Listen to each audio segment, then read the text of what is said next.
On a recent trip to Foster with my kids, we were driving along the Lakes Way on a bitumen road when unfortunately there was a loud bang come from the back end of the car. We managed to pull over safely and have a look, but even though we were on bitumen, we'd blown the rear diff.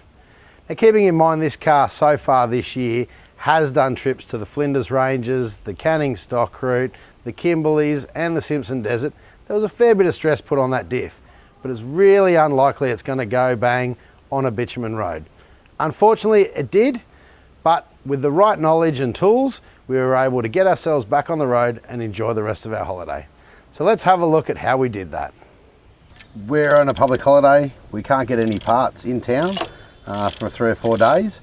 So what we've decided to do is to do some repairs on the side of the road. Basically what we have to do is we have to remove the axles, and then we have to remove the tail shaft so that the rear diff doesn't keep spinning. If it keeps spinning and there's any teeth floating around in there, it will cause a massive failure. So what we need to do is we'll take those axles out, we'll take the tail shaft out, and then by locking the front hubs, because we're in a 100 series cruiser with freewheeling hubs, we can just drive it as a front wheel drive if we engage 4-wheel drive, just because there's no drive going to the rear wheels. So it'll just act like a front wheel drive. So obviously with a camper trailer on like we have, you're going to have to be a little bit careful, but we'll see how it goes. Start off with Jordan's just taking the nuts off.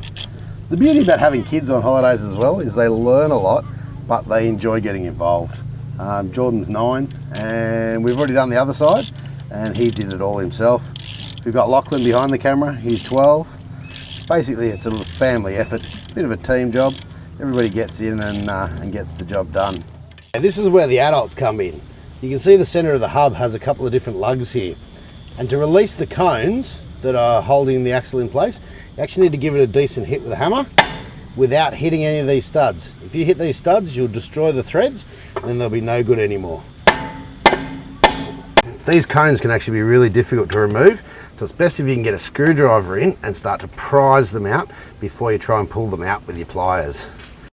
There's actually a split in the washer, so if you put your tool on that split, you'll actually open up the washer and it'll make it a lot easier to remove. If you happen to put your pliers either side of that, you actually squeeze the washer tighter, it'll make it a lot harder. Okay, one of the most important tools you can have for this operation is an M8 bolt. If you can't release the axle by hitting it with a lump hammer, there are actually 2 threads on the axle that you need to screw a bolt into to separate them. Go for it, Geordie. Now keep in mind, it's probably a good idea to clean the threads out first, because with all the dirt and gunk from 4-wheel driving, they will be pretty well blocked up. Okay, so you can see the further that Jordan winds that bolt in, the further the axle actually comes out. Now, another good tip to when you're doing this is make sure your car's on level ground and make sure that you don't have any pressure on that diff at all. So make sure it's in neutral, definitely not in gear, and you're on level ground. You've chocked your wheels up so that you can do this safely. Okay, so the next thing you have to do is remove the axle.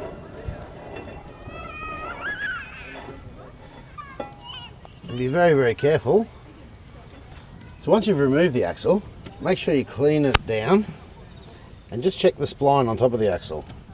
I always carry a bag of dirty rags in the truck, so you know by looking at the teeth on your spline that none of them are damaged, or none of them have been damaged when the diff's gone bang.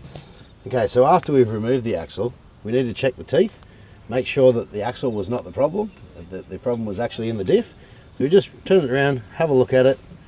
When we decided that that's fine, there's nothing wrong with the axle, give it a good clean. Now what we need to do is prepare it for transport. Because we're in Foster, we're going to take this all the way back to Sydney, so we don't want it to get damaged, and then we'll tape it up with duct tape. Come on, Jordan.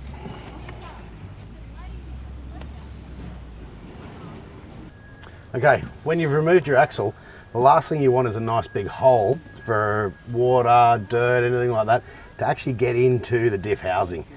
And of course we are leaving the centre of this diff in for transport back to Sydney.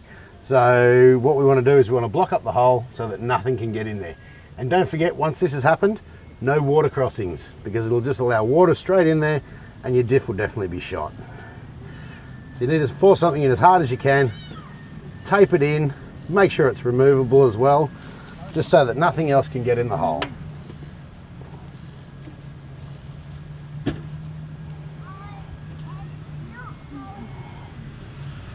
Done. Now it's time to take the tail shaft out and we're off. Okay, one of the dead set giveaways that we'd blown the pinion seal in the diff was the noise for a starter, but secondly, when we got under and had a look, everything under here is covered with oil. Okay, here's the offending pinion seal. You can see where all the oil has leaked out from around it. We've left this for a fair while to cool down now, so it's actually stopped dripping, but there is no oil left in the diff. So you can actually see by the amount of backlash that we have, that's far too much. So obviously the pinion bearing has failed. Okay, so our trusty mechanic Geordie here is on the tools, taking the tail shaft out. It's only 4 bolts in the rear of it and 4 bolts in the front, but we need to make sure that we don't lose any of those bolts. So another clip lock bag with all the spares, so we can transport it all back home. Now keep in mind, on the front of the 100 series, those bolts are actually captured. So you can only take the nuts and the washers off, and then you have to slide the tail shaft backwards. The bolts actually stay in place. So this time we got Lachlan undoing the bolts. And once again, he's doing a great job. Okay, so Lachlan's managed to remove the tail shaft. So he's just going to drop it down to the ground where it's nice and safe. With the rags in the end of the axle holes, we have actually contained all the oil, so it'll still be lubricated in there. So basically all we need to do now is lock the front hubs in, put her in 4-wheel drive, and she's right to drive away.